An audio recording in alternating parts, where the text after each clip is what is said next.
Estaba parada en una callecita angosta de la ciudad, con las luces del atardecer iluminando a lo lejos las montañas. Y aunque el paisaje era precioso, por dentro yo estaba hecha un volcán a punto de estallar. Me llamo Marisol Reyes, tengo 27 años y soy jefa de enfermería en una de las clínicas más grandes de Monterrey. En los últimos años casi no conocí fines de semana ni vacaciones, turnos eternos en urgencias, noches sin dormir corriendo entre camas para salvar vidas. Todo ese esfuerzo tenía un propósito: ahorrar para tener mi propia casa, mi propio espacio. Quería sentirme segura, en paz. Pero la vida se encargó de enseñarme que hasta los sueños más firmes se pueden desmoronar, sobre todo cuando tu propia familia es quien te clava el puñal. Mi mamá se llama Aurora. Siempre ha tenido esa facilidad para convencer, para envolverte con palabras. De niña la adoraba. Vivíamos en una casita humilde en las orillas de la ciudad, y ella era mi mundo entero. Pero después de que papá murió, se casó con Gerardo, un hombre que siempre me pareció frío, distante. Él ya tenía un hijo de su primer matrimonio, Esteban, 5 años mayor que yo. Al principio ni lo veíamos, solo se aparecía en Navidad o alguna reunión.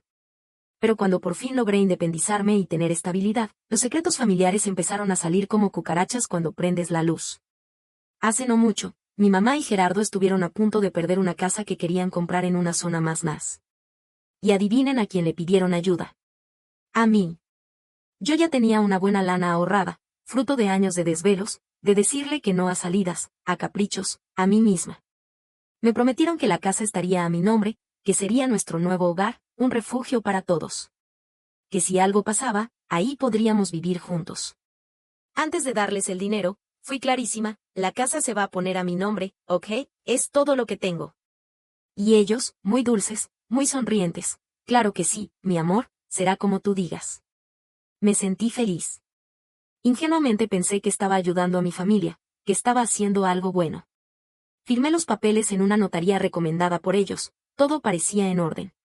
En mi pecho sentí esa mezcla de orgullo y alivio: no cualquiera a mi edad tiene su propia casa. Yo no solo lo había logrado, además había salvado a mi mamá y su esposo de un problemón. El día que se concretó la compra, sentí que por fin tenía un lugar mío. Un rinconcito donde poner fotos, plantar flores, colgar luces en Navidad. Ya me imaginaba ahí con mis amigos, tomando café en el patio. Pero todo se fue al carajo el día del estreno de la casa. Fue una comida que organizó mi mamá. Todo se veía lindo, la mesa puesta en el jardín, música, risas, gente platicando de tonterías. Y de repente, frente a todos, mi mamá suelta la bomba: queremos compartir con ustedes que esta casa es para Esteban, mi hijo del alma, que pronto será papá. Yo me quedé en shock. ¿Qué? ¿Cómo que para Esteban? Cuando la encaré, me dijo sin pena: ay Marisol, tú eres joven, tienes un trabajo estable, vas a poder ahorrar para otra casa. Así. Como si no acabara de quitarme el suelo bajo los pies. Y Gerardo, el angelito de mi padrastro, remató con: no armes drama, somos familia, hay que apoyarnos. Familia, sí, cómo no. En ese momento, sentí como algo hervía dentro de mí. El coraje y el shock me hicieron sudar frío. Volteé a ver a Esteban, con esa sonrisa de suficiencia que siempre le cargaba. ¿Cómo me daba rabia? Ese tipo nunca había durado más de 6 meses en un trabajo. Siempre con proyectos raros que no llevaban a nada, mudándose de un lado a otro, endeudado hasta el cuello. Y ahora, mágicamente, mi mamá y su esposo le regalaban la casa que yo había comprado con mi propio sudor. Ahí estaba él, tan campante, diciéndome: Marisol, no te lo tomes así. Tú ganas bien, en nada vuelves a juntar. Y pues mi esposa está embarazada, necesitamos un lugar fijo. ¿Puedes creerlo? Sentí como si me arrancaran no solo el dinero, sino el futuro que tanto había construido. Busqué la mirada de mi mamá, esperando ver un poco de arrepentimiento, algo. Pero lo único que encontré fue fastidio, como si yo fuera la exagerada. No seas infantil. ¿Qué quieres lograr con todo esto? ¿No entiendes la situación? Y ahí fue cuando se me rompió algo por dentro. Todos estos años viviendo con la ilusión de que mi mamá me quería, que valoraba todo lo que hacía. Pero no, para ellos yo no era más que la hija adulta que puede soltar dinero. Nada más. Porque tengo trabajo estable, porque me va bien, porque puedo volver a empezar. Me acuerdo perfecto de cómo salí corriendo de esa casa. Me subí al coche rumbo a mi depa rentado en el centro, y no sabía si ponerme a llorar o azotar el volante. Mi cabeza me gritaba que tenía que sentarme ya a revisar si había forma de recuperar lo mío, pero mi corazón estaba destrozado por la traición. Años de esfuerzo, borrados en un segundo. Apenas crucé la puerta de mi depa y me dejé caer en el sillón, me entró una llamada. Era mi amiga Jimena. Ella sabía todo sobre mi plan de comprar casa, me había acompañado en cada paso, y además tenía contactos en el mundo legal. Le conté lo que había pasado, entre lágrimas y coraje, sin poder hilar bien las palabras. Y ella solo me dijo: no tienes por qué perdonar esto. Muévete. Conozco a un abogado que ha ganado casos así. Pero en ese momento, no tenía cabeza para pensar en abogados. Estaba rota por dentro. Porque esto no era un pleito cualquiera, era mi familia. Y por más que intentaba ser fuerte, en el fondo me dolía pensar: ¿de verdad voy a demandar a mi propia madre? ¿Y si terminan en la cárcel por falsificar documentos? Tantas ideas tontas me daban vueltas, mientras lo justo era obvio. Me habían hecho una bajeza. Pero el miedo me tenía paralizada. Esa noche no dormí nada. Me la pasé dando vueltas, reviviendo cada momento. Pero al amanecer, lo vi con claridad, no iba a dejar que me usaran más. Le marqué a Jimena y le pedí el contacto de su abogado. Se llamaba Rodrigo Rojas. Me recibió al día siguiente en su despacho, un tipo de unos 40 años, robusto, pelo cortito, mirada filosa. En cuanto me vio entrar, supo que estaba hecha pedazos. Siéntate. Cuéntame todo con calma, me dijo, jalando su libreta. Le entregué todo lo que tenía, comprobantes de transferencias, copias de contratos, hasta los folios de los papeles que firmé en la notaría. Rodrigo los revisó, frunciendo el ceño. ¿Estás segura de que solo firmaste esto? Aquí no hay nada que indique que cediste los derechos a otra persona. Te lo juro, le dije. No firmé nada más. Entonces me explicó. Si en el registro aparece que tú voluntariamente le cediste la casa a alguien más, eso solo puede significar una cosa: hubo falsificación. Se me encogió el corazón. ¿Falsificar mi firma? Eso es un delito. Mi propio padrastro, o alguien de su gente, capaz de hacer algo así. Era difícil de creer, pero Rodrigo solo soltó un suspiro pesado. Por increíble que parezca, pasa más seguido de lo que imaginas. La gente es capaz de todo cuando hay dinero o propiedades de por medio. Vamos a investigar a fondo. Apenas salí de su oficina, mi celular empezó a explotar de mensajes. Era mi mamá. Puras quejas y reclamos, que yo era una exagerada, que estaba armando un escándalo innecesario, que estaba destruyendo a la familia. Y por supuesto, la joyita. Una hija inteligente habría entendido que Esteban está en una situación especial.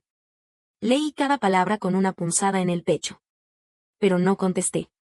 En lugar de eso, le tomé captura a la conversación y se la mandé a Rodrigo.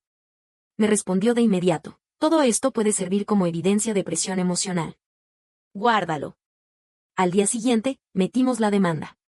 El juez actuó rapidísimo y emitió una orden para suspender cualquier movimiento sobre la propiedad mientras se investigaba el caso. Eso significaba que Esteban no podía vender, hipotecar, ni rentar la casa. Y aunque estaba muerta de miedo, también sentí una especie de alivio: por fin tenía herramientas para defenderme. Esa misma noche, mamá y Esteban llegaron a mi departamento sin avisar. Escuché los golpes fuertes en la puerta y supe que venía algo feo. Abrí con el estómago hecho nudo. Mi mamá se metió llorando, casi gritando.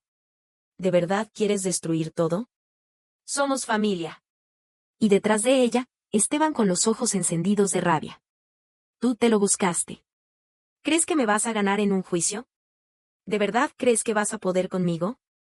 Me arrinconé un poco contra la pared, pero algo había cambiado en mí. Ya no era la misma. Esa Marisol confundida y herida se había ido. Lo que sentía ahora era una calma dura, fría, firme. Lárguense. No voy a permitir que sigan usando mi bondad para pisotearme. Mi mamá rompió en un llanto más fuerte. Esteban sonrió con burla. Ya veremos si sigues tan valiente cuando esto termine. Sí, ya veremos, le contesté, señalando la puerta. Se fueron sin lograr nada. Y cuando cerré esa puerta, sentí algo que jamás había sentido: paz. Por primera vez en mi vida, les dije no. 3 semanas después, Rodrigo me llamó. Su voz sonaba distinta, emocionada. Marisol, lo confirmaron. La firma no es tuya. El perito lo dejó claro, es falsificación. Ya no era solo cuestión de recuperar la casa. Ahora también se trataba de que los responsables enfrentaran las consecuencias. Y aunque me aterraba pensar que mi mamá o su marido podían terminar en problemas graves, también sabía una cosa: yo no empecé esto. Solo estaba defendiéndome de algo que me hicieron. El juicio avanzó rápido. Ellos intentaron defenderse diciendo que yo había aceptado ceder la casa a Esteban. Pero Rodrigo tenía todo: mensajes, documentos, y lo más importante, el dictamen del grafólogo. El juez falló a mi favor, la casa volvió a ser legalmente mía. Además, ellos tuvieron que pagar una buena lana por daños y gastos legales. Cuando firmé el documento oficial que me devolvía la propiedad, sentí algo poderoso dentro de mí. Como si de pronto me hubiera crecido una columna vertebral de acero. Antes me daba miedo defenderme. Ahora sabía que, si una se planta, todo se puede lograr. Después del juicio, mi mamá me escribió por redes sociales. El mensaje decía: ¿y bien? ¿Estás orgullosa? Llevaste a tu propia familia a los tribunales. Ojalá seas feliz con eso. No pude contenerme. Traté de ser serena, pero la herida seguía abierta. Le respondí: mamá, solo recuperé lo que era mío. No vuelvas a hacerme algo así nunca más. Te deseo lo mejor. Y la eliminé de mis contactos. Suena duro, lo sé, pero estaba harta de vivir bajo ese veneno constante. Pasé varios días yendo a ese departamento que, al fin, era legalmente mío. Pero entre más tiempo pasaba ahí, más claro lo veía: no quería vivir en un lugar que olía a traición, a dolor, a familia rota. Así que tomé una decisión que me liberó: lo vendí. Me cayó un comprador que ofreció una buena lana, y acepté sin dudar. Ya me habían depositado lo correspondiente del juicio, así que, sumando todo, tenía una cantidad que ni en sueños habría imaginado cuando empecé a ahorrar. Y con ese dinero, pude cumplir uno de mis más grandes anhelos: comprar una casita fuera de la ciudad, con jardín y vista a unas montañas bajitas. Siempre he sido de naturaleza.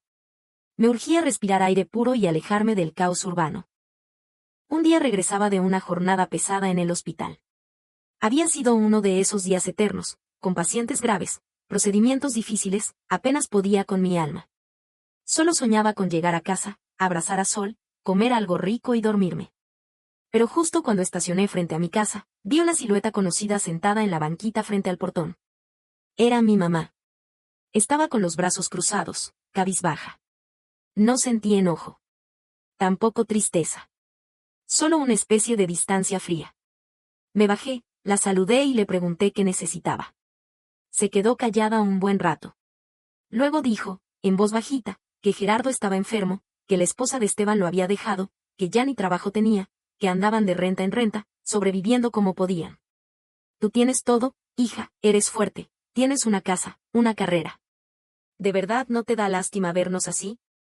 La miré sorprendida, con un nudo formándose en el pecho. Y por dentro una pregunta me reventaba. ¿Y tú, mamá? ¿Tú sentiste lástima por mí cuando me quitaron mi casa? Pero no lo dije. Solo le respondí: no te deseo mal, pero no puedo ayudarte. Y me metí a mi casa, dejándola ahí, confundida. Adentro me sentí partida en dos: por un lado, esa culpa que nos siembran desde chicas: tu madre es lo más sagrado, y por el otro, el recuerdo de todo lo que me hizo pasar. Sabía que abrirle la puerta otra vez era invitar el mismo ciclo. Y me prometí no hacerlo. Poco a poco empezó a venir más seguido. Traía detallitos: unas tortillas hechas en casa, un frasquito de miel, cualquier cosa para tocar la puerta. Yo veía sus intentos por ablandarme, pero también sentía claramente su intención: volver a acercarse para sacarme dinero. Yo no tocaba esos temas. Solo decía: gracias, estoy ocupada. Tal vez para alguien de afuera eso suene cruel, pero yo sabía perfectamente cómo funcionaba esta historia. Ellos te quitan todo. Y cuando ya no queda nada, te dejan sola, en medio del desastre. Un día, en una de esas visitas, se soltó con el drama. Perdóname, hija. Estaba desesperada. Solo quería ayudar a Esteban. Tiene una familia, y tú estás sola. No tienes hijos, tienes tu carrera. Pensé que para ti no era tan importante esa casa. Y ahí lo entendí todo. Nada había cambiado. Ella seguía sin ver que mi soledad no le daba derecho a decidir sobre mi vida. Esa casa no era un lujo. Era mi meta, mi proyecto, mi esfuerzo de años. Le respondí. Te perdono. Pero no olvido. Por favor, déjame en paz. Y cerré la puerta, conteniendo las lágrimas. Durante los meses siguientes, volvió algunas veces más. Pero ya no me sacaba de mi centro. Había aprendido a estar en paz. Me ayudaron mucho mis clases de yoga, y sobre todo, la terapia que empecé después del juicio. Ahí entendí algo clave. No es mi culpa que mi propia familia decidiera usarme. No tengo la obligación de perdonar y correr a rescatarlos cada vez que caen. Tengo derecho a protegerme. A cuidar mi espacio. Y esa idea fue lo que me salvó. Mientras tanto, mi vida, tanto profesional como personal, empezaba a tomar rumbo. Me sentía más segura, más firme. Participaba en nuevos proyectos dentro del hospital. Junto con mis compañeras diseñamos una estrategia para mejorar la recepción de pacientes, y poco a poco comenzaron a identificarme como alguien con ideas frescas para la gestión del personal médico. Salía con algunos hombres de vez en cuando, pero todavía no llegaba esa persona con quien quisiera compartir mi refugio. Y la verdad, no me angustiaba. Apenas estaba saboreando lo que era tener independencia, y quería disfrutar de esa paz que tanto me costó, la tranquilidad de saber que mi casa y mi vida estaban en buenas manos, en las mías. Pasaron los meses. El calor se convirtió en temporada de lluvias, mi jardín se llenaba de flores más vivas que nunca, y yo me sentía agradecida. Porque si no hubiera vivido aquella pesadilla, probablemente seguiría cediendo a cada petición de mi madre, enviándoles dinero mientras yo misma vivía en departamentos rentados, sintiéndome siempre a medias. Pero ahora tenía mi propio rincón. Un lugar donde podía abrir la puerta, caminar descalza sobre el pasto, mirar las estrellas y recordarme que mi futuro depende solo de mí. Un año después, seguía trabajando en el mismo hospital, pero me ofrecieron un nuevo reto, coordinar la capacitación de enfermeras en todas las sucursales del sistema. Eso implicaba viajar, conocer otros hospitales, trabajar con más especialistas. Iban a verme como mentora. Acepté, aunque no te voy a mentir, me dio nervio. Pero ya tenía anticuerpos contra la duda. Si fui capaz de enfrentar a mi propia familia y recuperar mi casa, también puedo con esto. Poco después, tuve que ir a una región alejada para revisar una clínica local. El traslado me tomó todo el día. Llegué agotada, me instalaron en un cuarto sencillo, para personal visitante. Y fue ahí, muy temprano, entre la penumbra y el olor a tierra húmeda, que me sorprendí a mí misma. Antes, en un lugar así, me habría sentido sola, perdida. Pero ahora no. Ahora mi libertad interna me acompaña a donde vaya. Con una taza de té caliente entre las manos, me di cuenta, en este preciso instante, soy feliz. Sin deudas emocionales. Sin chantajes. Sin culpas. Me escucho. Me valoro. Y hago todo por construir una vida auténtica. Cuando regresé a casa, unos días después, noté que mi mamá ya no rondaba por la zona. Tal vez por fin se rindió. O tal vez entendió que su insistencia ya no servía. Pero una mañana encontré una carta en el buzón. Reconocí su letra al instante. No venía con remitente. Adentro, una disculpa a medias, y otra petición de ayuda económica. Vivimos en condiciones muy difíciles. Gerardo tiene deudas, Esteban se esconde de los acreedores. Si puedes ayudarnos, por favor, hazlo. Mamá. Leí la carta varias veces. Luego la guardé en un cajón, sin responder. Tal vez alguien me juzgue por eso. Pero yo lo tenía claro. Si les ayudo ahora, van a volver a creer que es mi obligación salvarlos. Y yo ya no estoy para eso. Tengo mi vida. Una vida que estoy construyendo con mis propias manos. En el trabajo estábamos organizando un foro nacional de salud, al que vendrían médicos y enfermeras de todo el país. A mí me asignaron el discurso principal sobre la gestión del personal de enfermería. Cada día era una locura, ensayos, reuniones con los organizadores, recopilación de estadísticas. Por suerte, Jimena, como siempre, estuvo ahí para apoyarme.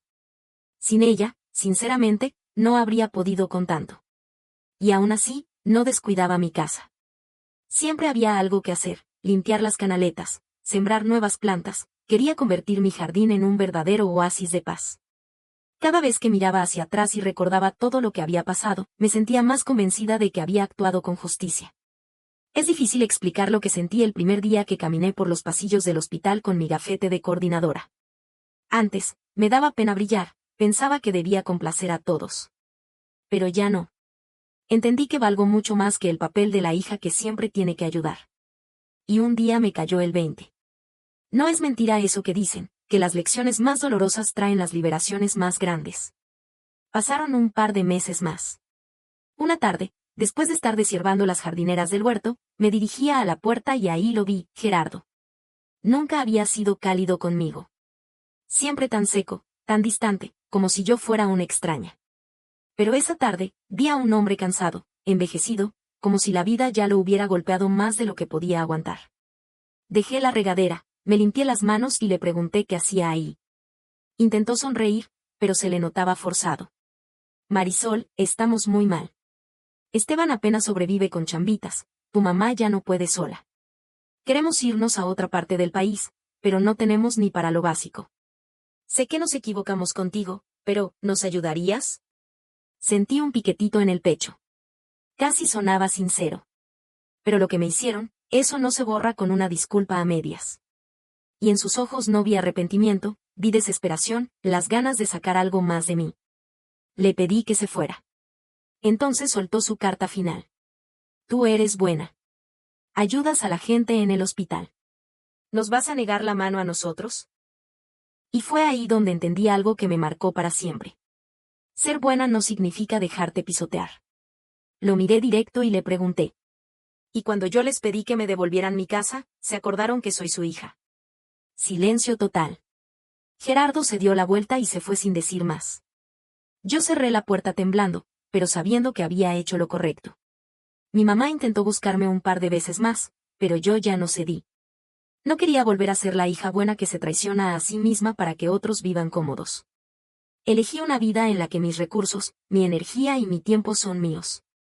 No de quienes usaron la palabra familia como excusa para destruirme. Ahora, por las noches, mi casa se llena de una luz cálida. Suena la música que me gusta, y en la mesita tengo una vela aromática encendida. Sol, mi perrita, corre feliz por el patio y siempre me recibe brincando cuando llego. A veces me siento en la mecedora bajo el techito del jardín y veo cómo el sol se esconde, tiñendo el cielo de colores mágicos. Y pienso, en aquella mujer que fui, que temblaba al marcarle a un abogado. Y me veo ahora, sabiendo decir sí solo a lo que me hace bien. Mi energía ya no se desperdicia.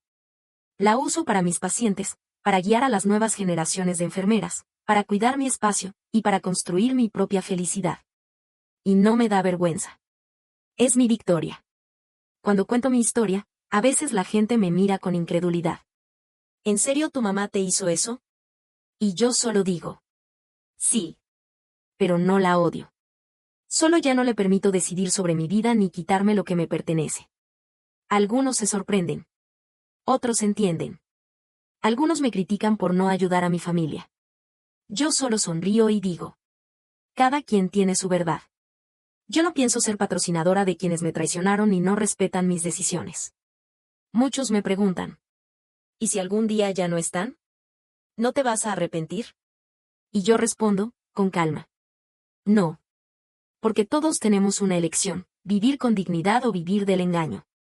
Ellos eligieron su camino. Yo elegí el mío. Tal vez suene frío. Pero entendí algo que nadie me enseñó de niña. Ser familia no te da derecho a destruir la vida de alguien ni a aprovecharte de su esfuerzo. Y hoy creo con todo el corazón que vivir en paz contigo misma vale más que seguir alimentando el egoísmo ajeno. Gracias por tomarte el tiempo de escuchar mi historia hasta el final. Me encantaría leer lo que piensan en los comentarios. ¿Alguna vez les tocó vivir una injusticia parecida? ¿Han tenido que defender lo que es suyo, incluso si eso significaba ir en contra de su propia familia? ¿Cómo manejaron las emociones, la culpa, la tristeza? Tu experiencia puede ser un faro para alguien que hoy está pasando por lo mismo. Y recuerda algo muy importante. La libertad empieza cuando aprendes a decir no y a no soltar tu amor propio por nada ni por nadie.